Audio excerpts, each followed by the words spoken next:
Hi, welcome to my channel. This is Elizabeth with Wandering Soul Enterprises, here to bring you another Archetypes and Elements video, and today we are focusing on the King. So if this is your first time to watch one of these videos, please check out the introduction. I'll put the link in the description box below because we're just going to dive right into this, and the introduction has a little bit more background information on this spread and what it means. But yeah, today we're looking at the King.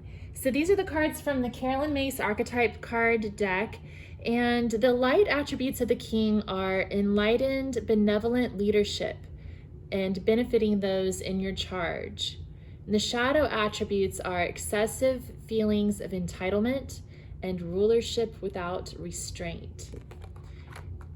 So some modern day versions of this, the first thing that pops into my mind is like the CEO of a large corporation. They basically kind of rule the world like kings these days, you know, and then there's presidents and governmental figures as well, but that's just one thing that popped into my mind. So the King archetype can also be called the emperor, ruler, leader, or chief. And it represents the temporal male power and authority associated with both benevolence and cruelty. An emperor can arise from common society like Napoleon. I didn't realize Napoleon rose from common society. I always figured he was rich, but okay. But the king is usually born to it. Yeah, most of the people in this world who are wealthy were born into wealth, and they've just accumulated it. The Shadow King resists criticism, questioning, and challenges to his absolute power. And that's something that's coming through very strongly for me too in this reading, is that dark side of the King, like all these people at the top who, you know, the 1% of the world's population controls most of the world's wealth, and those people at the top, like, they're the ones who get to have the ideas, and the rest of us all, like, you know, scurry around trying to implement those ideas of the people on the top. But you know, we're all putting a lot of faith in those people at the top to make the right decisions, and look where it's gotten us so far, huh? Hasn't been so great, if you ask me. Okay, so this says, look for a lifelong need to rule and exert control over a kingdom, whether a corporation, community, or family, to decide whether this is one of your core 12 archetypes. Again, if you don't know what I'm talking about when I'm talking about your core 12 archetypes, check out that introduction video, and it'll kind of help you figure out what we're doing with this series here. Okay, so let's dig into the first pile. This is for the element of earth, and we are looking at the Working with the Four Elements deck by Colin, and we have card number 5, E5, the Lily Fairy.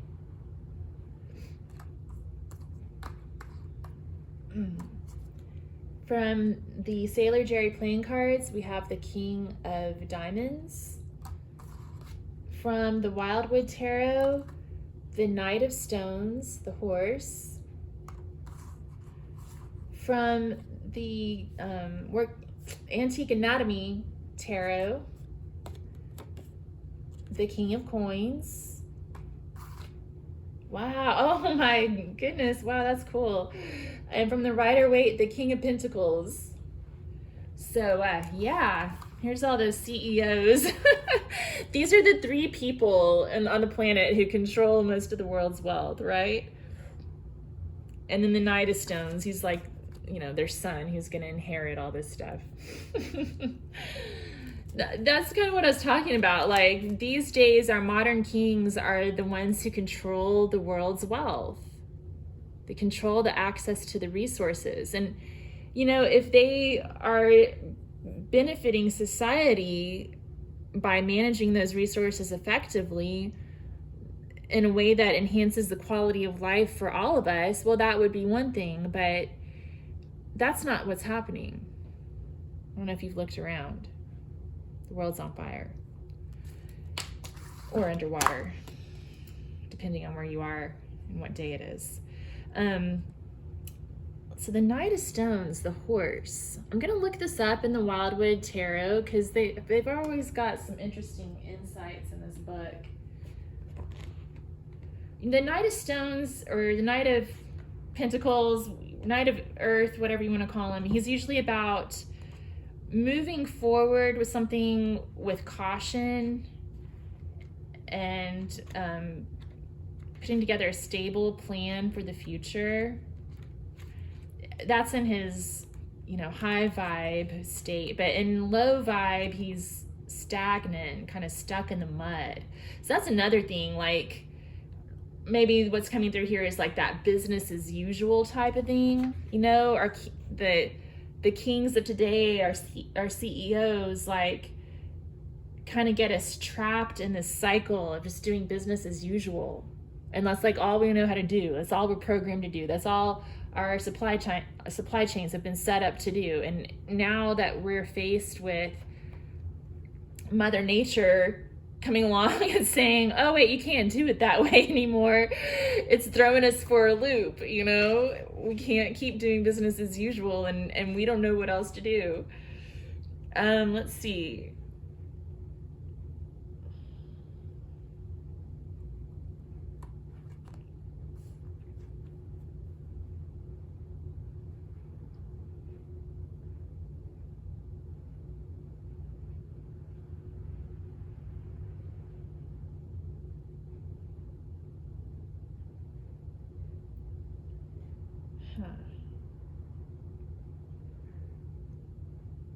Okay, so as a person, the horse can mean a reliable and robust person who takes care of the details and will get a job done. He or she is naturally adept and has a craftsman's skill. He's a good person to have at your side as he checks all the possibilities. He can be dogged in pursuit, plodding and materialistic, and may not know when enough is enough. And some questions here are, where can you push on to the finish? What service is required of you? And how is stubbornness holding you up? Yeah, probably the Knight of Stones is probably the most stubborn of all the court cards. He can also represent activity, kindness and helpfulness, perseverance, benefiting, a good ally, profit, and a quick grasp of essentials. Okay, let's look at what the Lily Fairy says.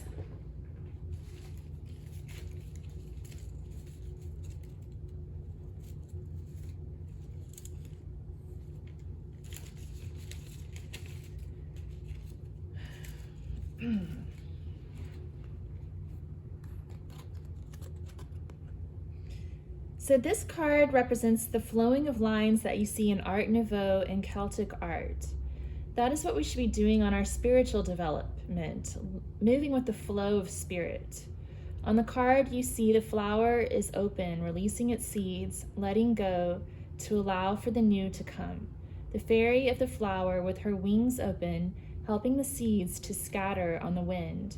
Working in the background, never far away, the great nature spirit Pan, moving in mysterious ways. In your meditation, go into the spiritual realms and ask for a meeting with Pan. He is a special teacher. There is only one voice. Listen to the voice in your heart. So I'm getting the phrase grassroots movement coming in here, like this populist image, like a way for the people to regain control, to regain their power. Okay, so let's look at the element of air. We have card A1, Worlds Within Worlds. The Nine of Spades. The Queen of Arrows, the Swan.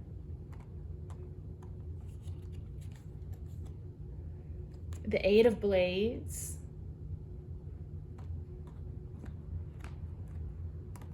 and the Two of Swords. Okay, what are we...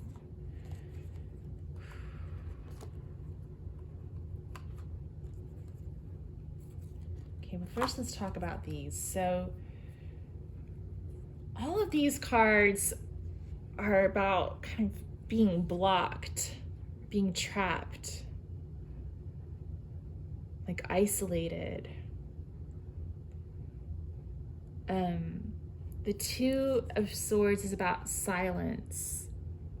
She's crossing her arms over her chest, blocking her heart, detached from emotions.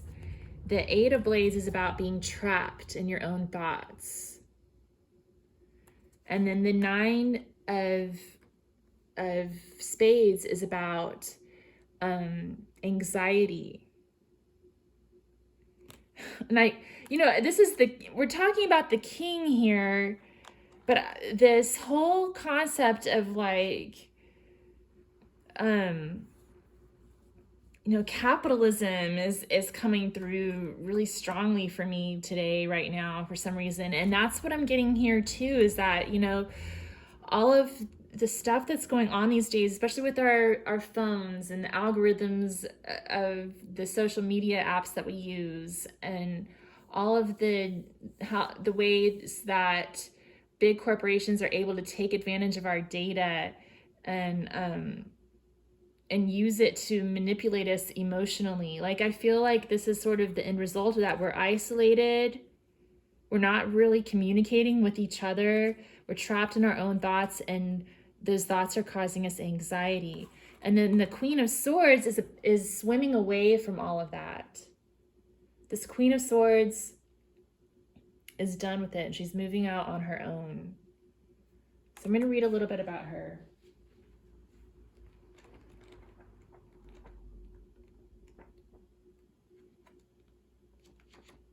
I always end up reading about the court cards in this Wildwood deck. I guess it's because all the court cards have like an animal totem, so I'm kind of fascinated with that, I guess. Let's see.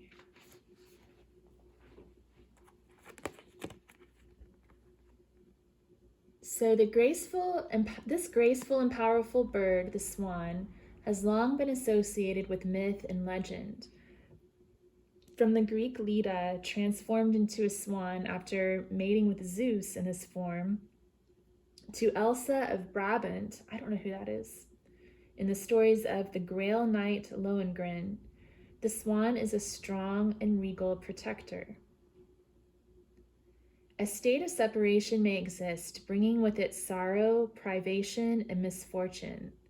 You may need to break old bonds and find new rivers in which to swim, if you are to move beyond this place of darkness and loss. As a person, the swan is a person of honesty, integrity, and pure focus, who is astute and difficult to trick. Direct and sometimes outspoken, she can figure out what's going on quickly. Intelligence and independence bring the ability to overcome events and carry on despite stress.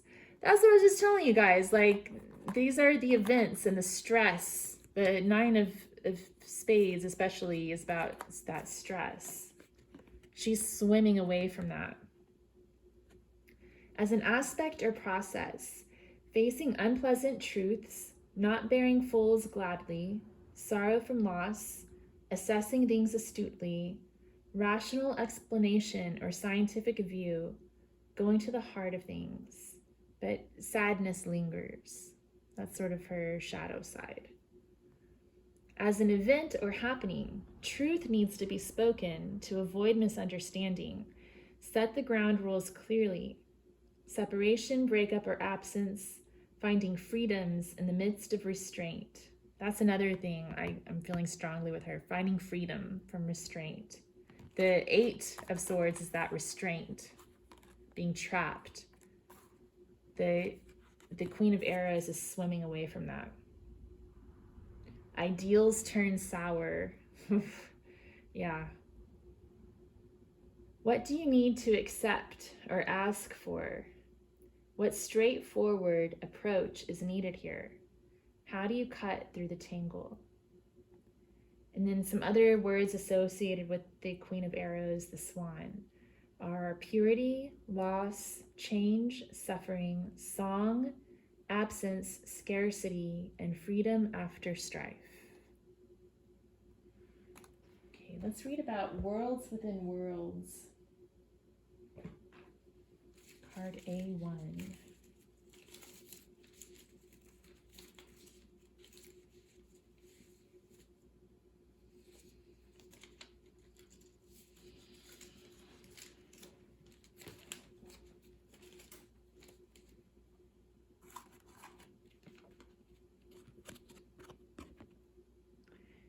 The angel is moving from the ocean world into the cosmic ocean where there are many worlds interpenetrating each other. She is a teacher to lift our consciousness into the higher planes of inspiration and understanding of the great hierarchy and orders of intelligences. To reach into cosmic worlds takes dedication and concentration in meditating. Doing psychic art can help you relax to go into your subconscious. Affirmation, I will reach my star. So from this, I'm getting like the message that each one of us can kind of be a king in our own right. It's sort of a reminder that kings are just regular people. Even the ones who were born into wealth, like they're still just regular people. The thing that sets them apart is that they've broken free from this mindset that keeps them trapped in their thoughts and move forward with their own ambitions and found success in that. You know, it's a little bit of luck, but it's also a lot of just believing in your own value and what you bring to the table. And so each one of us is responsible for doing that and for following our own star, setting our own intentions and moving towards those with grace, right? I'm saying right all the time. I say right a lot. All right, so let's go into the element of fire. We have card F6, Kuan Yin. Love her. The Ace of Clubs, the Queen of Bows, the Hare, the Five of Rods, and the Ten of Wands.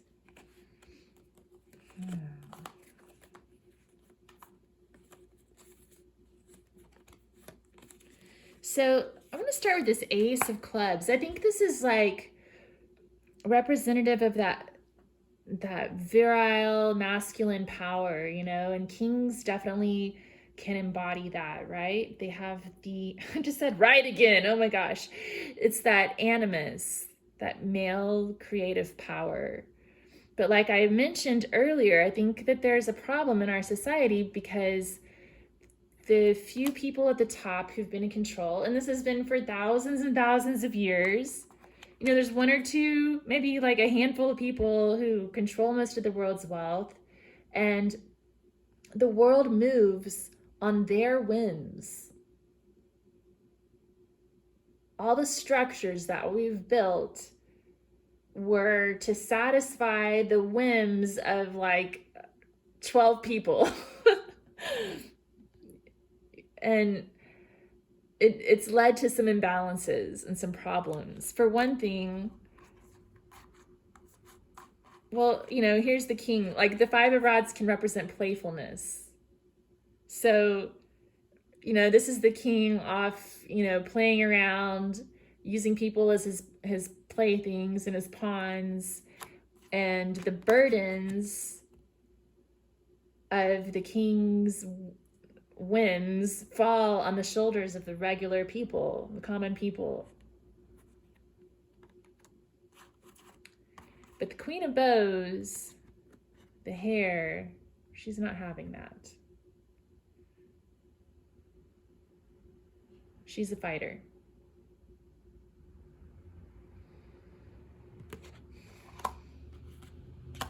Okay, let's read about her. We've had all court cards from Wildwood so far. Queen of Bows.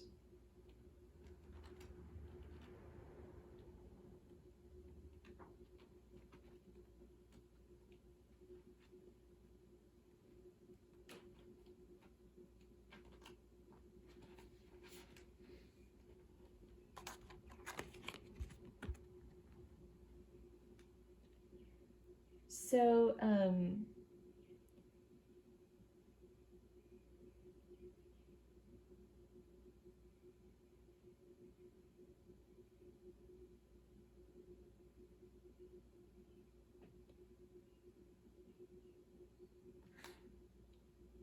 the hare is famous for a boxing ritual that takes place during March. So the male hares will chase the females around, and if the female isn't interested in them, she'll box them away. So that's what's coming through for me here.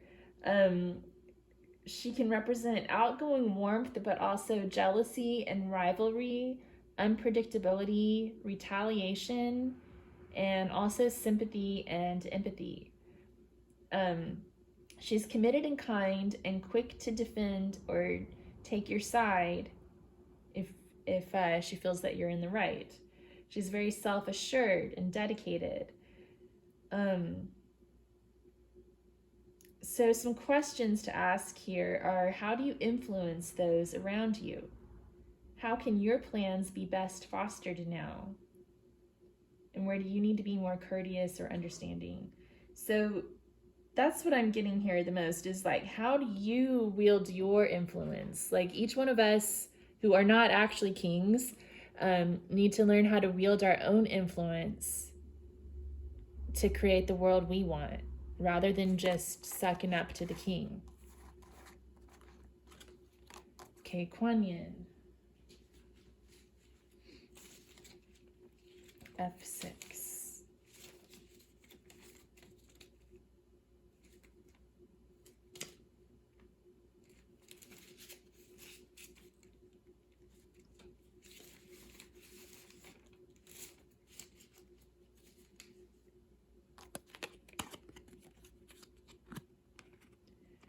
Kuan Yin is one of the most beloved of deities in the Buddhist tradition. She is the embodiment of compassion and love and is there for everybody asking for her help. Like Artemis, she's a virgin goddess who protects women. Here she comes with the colors of the rainbow to heal and bring hope. As a truly enlightened one, or bodhisattva, she brings the lotus flower surrounded by spirits helping from different worlds. Close to her, one of her loyal helpers whispering in her ear, in his beard is the symbol of harmony. Kuan Yin is accessible to everyone. She counsels us by her actions to cultivate within ourselves those particular refined qualities that all things are said to naturally possess in some vestigial form. Meet her in meditation. In loving, I am also giving. Well, I love that message coming through. I feel like that's really needed in these times. Like, I'm recording this pretty shortly after the United States withdrew from Afghanistan and then the Taliban took over, and we're dealing with our own problems with fascism and attacks on democracy and women here in the US, you know? So I feel like Kuan Yin came through to kind of remind us that she's got our back. There's someone out there looking out for women, something greater than ourselves. So let's look at the element of water. The Angel of Music, card 14. Gosh, I was just talking about the Taliban and that, you know, they won't allow music. And I was reading an article about this women's orchestra that had to go into hiding. It's just such a tragedy. It's messed up. Okay, we have the 9 of Hearts,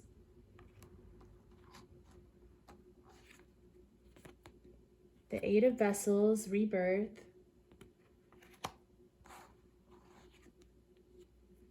the 6 of Elixirs, and the 6 of Cups.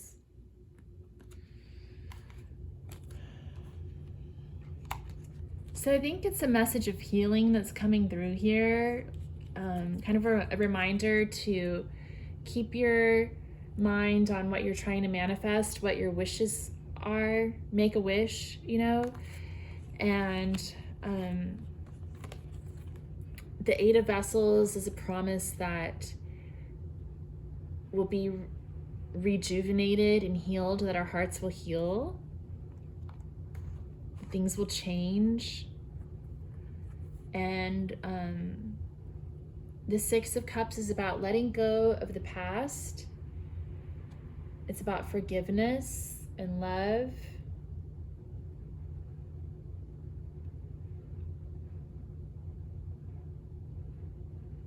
And bringing things into balance.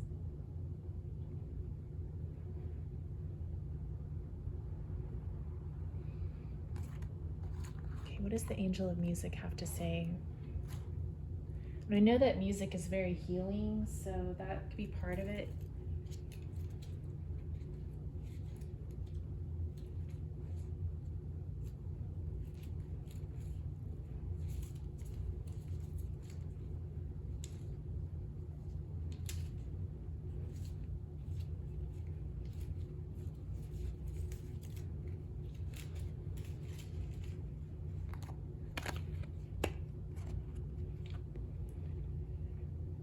Sirens and their enchanting music are connected to the realms of the angels.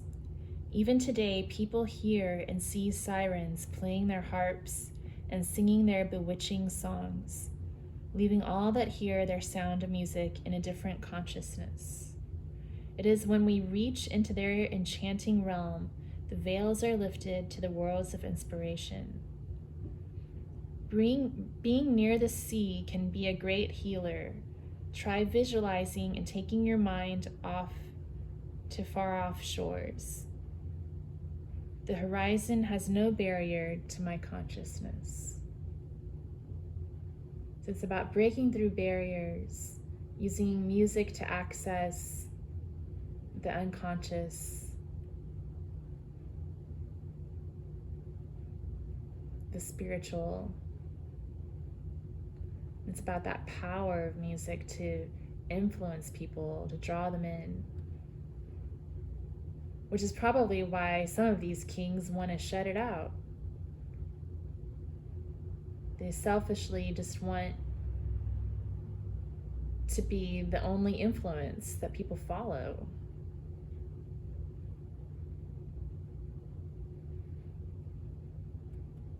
But we shouldn't give them more power than they really have. You know?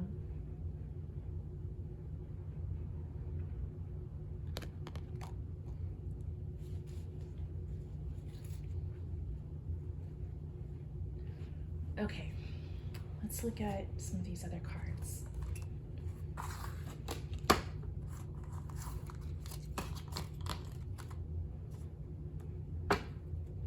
I was also reading an article about I was watching a Henry Rollins talk on YouTube, and this was from, I don't know, a couple of years ago, I guess.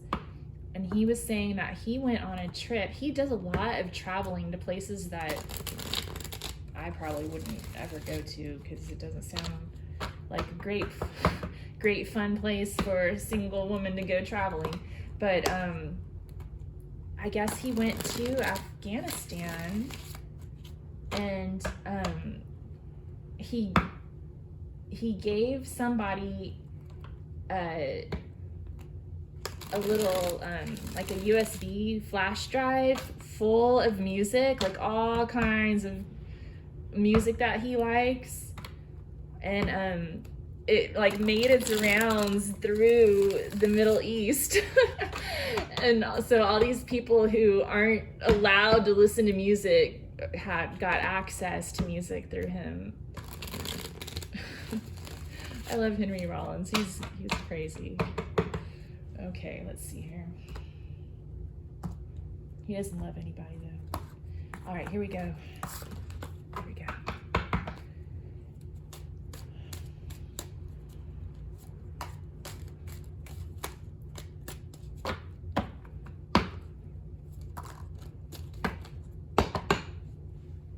I think 2 goddesses actually came out here. Let's see.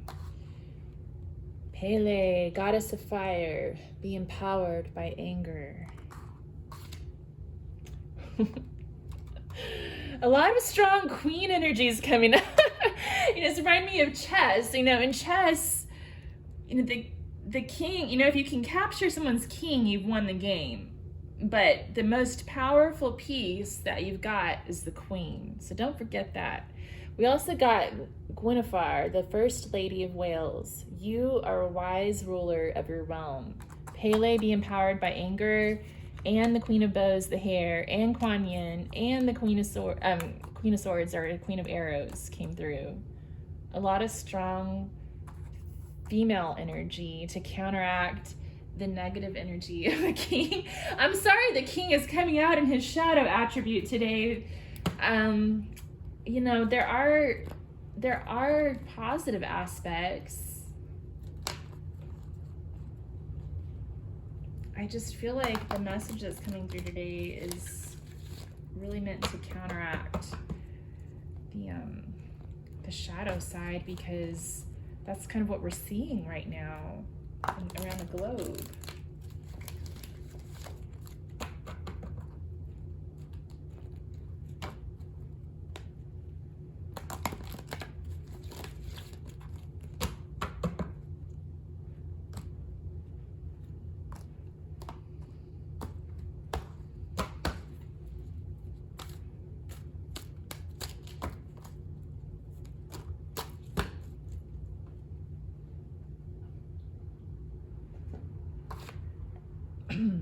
Oh, see, now here's a good king. Odin, guidance.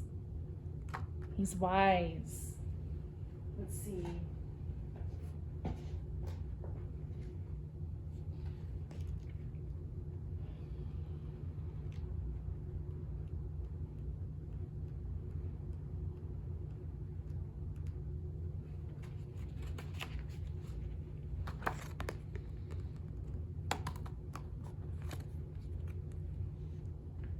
Seek guidance to solve an issue.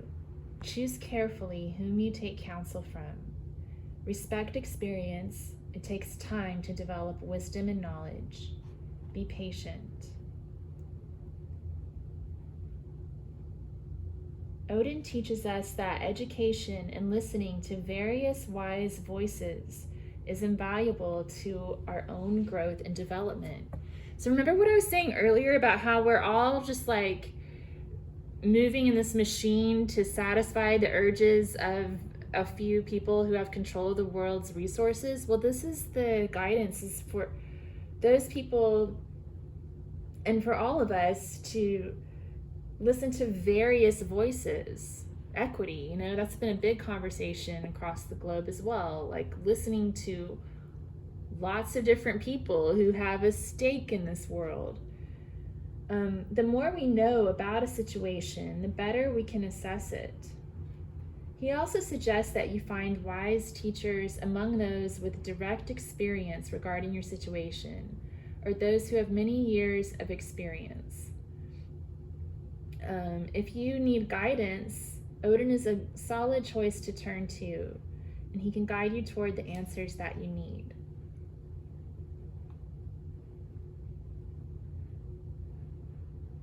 Okay.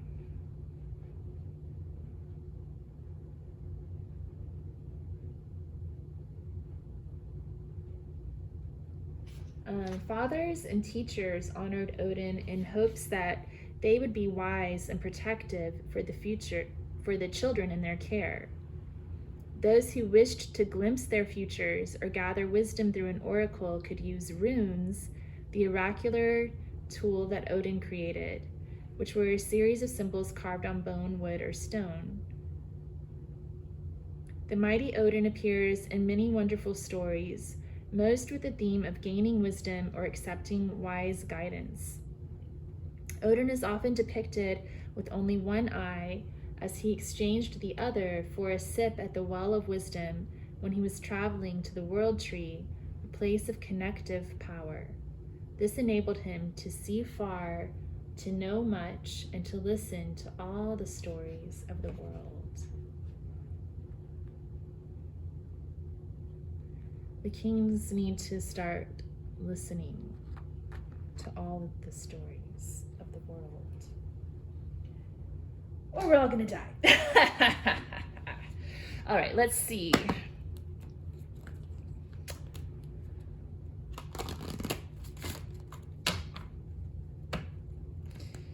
Let's get some major arcana. Start with the Wildwood.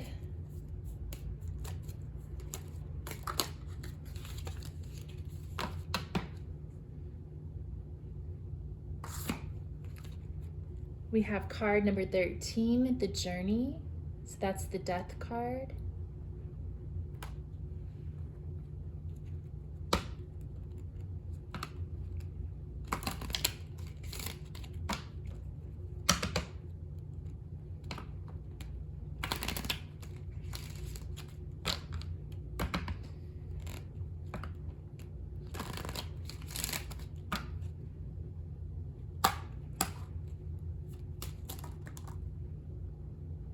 I'm gonna take both of these. It just seems like the thing to do.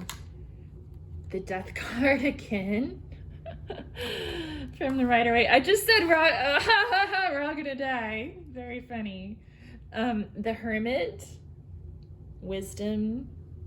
Kind of reminds me of that story we're just talking about with Odin.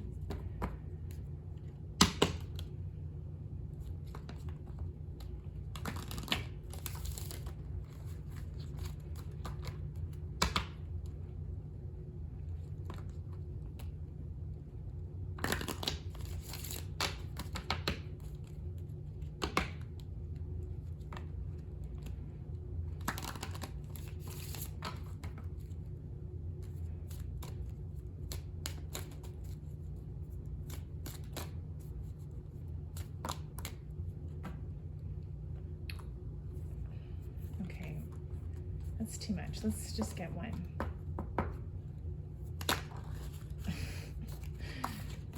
Okay, more than one wanted to come out from this deck, but we're just gonna take this. I knew this card was gonna come out too. The Tower. Yeah. I don't know why that's what's coming through today, is that the kings of our world aren't doing a good job. They've been too focused on their own addictions and pleasures, and everyone else on the pyramid below them has been too busy sucking up to them and kissing their butts. And that's why we are where we are right now. So guess what's happening? The tower is falling. People are dying. I mean, it's not funny. It's not really funny. A lot of people have died within the last year and a half, and the world's transforming. And it's sad that that's what it's taken for us to change. But, you know, Mother Nature's coming in, empowered by anger, and forcing change upon us. And the Hermit's that guidance to go within, to seek wisdom, do some soul searching, to listen to your own knowledge and wisdom, and then figure out how you can use your influence. Remember how we're talking about the Queen of Bows, figuring out how to use your own influence in the world around you to affect positive change. Dang, that got a lot heavier than I thought it would be. I thought we'd have a little bit more of the light attributes of the king coming through today. I'm sure in future readings we will, but today it seems like the spirits wanted to talk more about how the kings of the world need to straighten up their act. Okay, well, if you liked this, if you'd give it a thumbs up, comment below, let me know what you thought. Subscribe to my channel for future videos. I'll be doing one for each of these archetypes, but I also have a lot of pick a card, tarot, yoga, tea leaf readings, and the occasional guitar in a way video. There's one called Babylon Fallen. You might want to check that out. It's about the tower.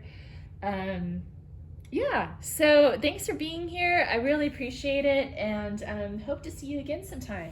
Okay, take care.